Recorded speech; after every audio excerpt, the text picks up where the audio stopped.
time we get a page for a newborn transport, we know that anything can happen. Once they get sick very, very fast, and we know that we need to get there quickly to try to support them. You know, he's not breathing, he won't breathe, and there's a problem with the lungs, and they need to get him to Great Falls. Everything happened so fast. You went from having, you know, this huge, healthy baby to all of a sudden, you know, you don't know if you're going to have a baby.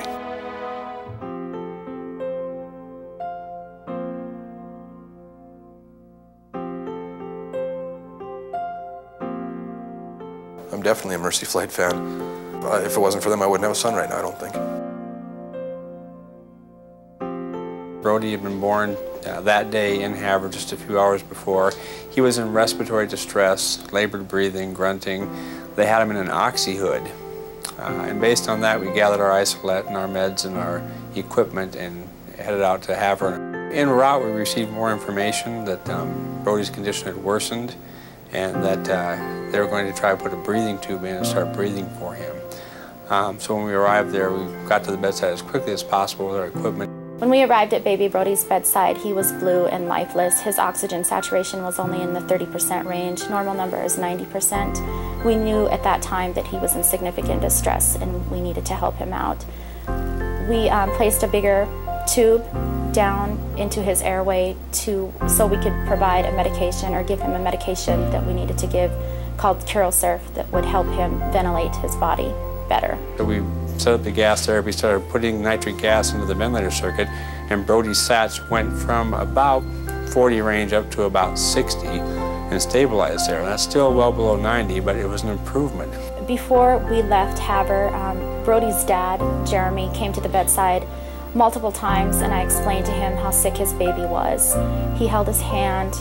Grandpa came to the bedside, and Uncle came to the bedside also. And we tried to explain to him that we didn't even know if Brody would make it back to Great Falls or even to Salt Lake if that's what he needed. We then loaded Brody into our flight isolate and took him into the mom. And the mom's words were, "Please take care of Brody for me and keep him safe." And at that time we had left for Great Falls. It's hard to describe.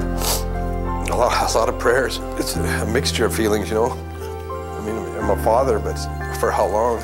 As soon as he walked in the door and he was crying, that I knew that there was something wrong. He was kind of teared up. And my heart just kind of sank because I just hoped that this would have went smoothly, no problems, get to take the baby home. And I just wasn't what I expected.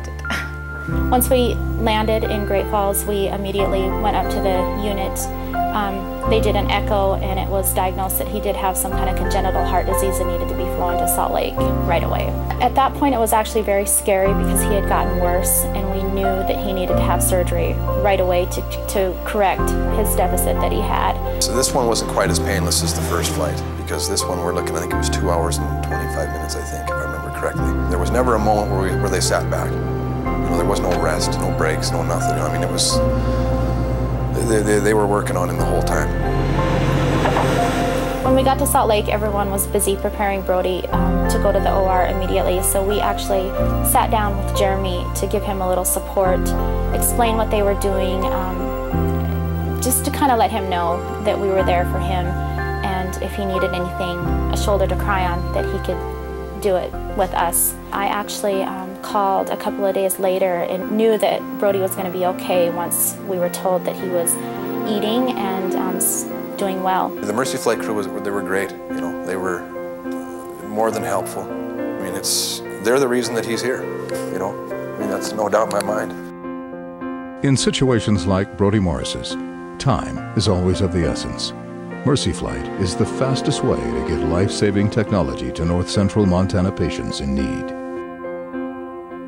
Brody returned to Havre from Salt Lake City on Christmas Eve 2005 and is doing very well.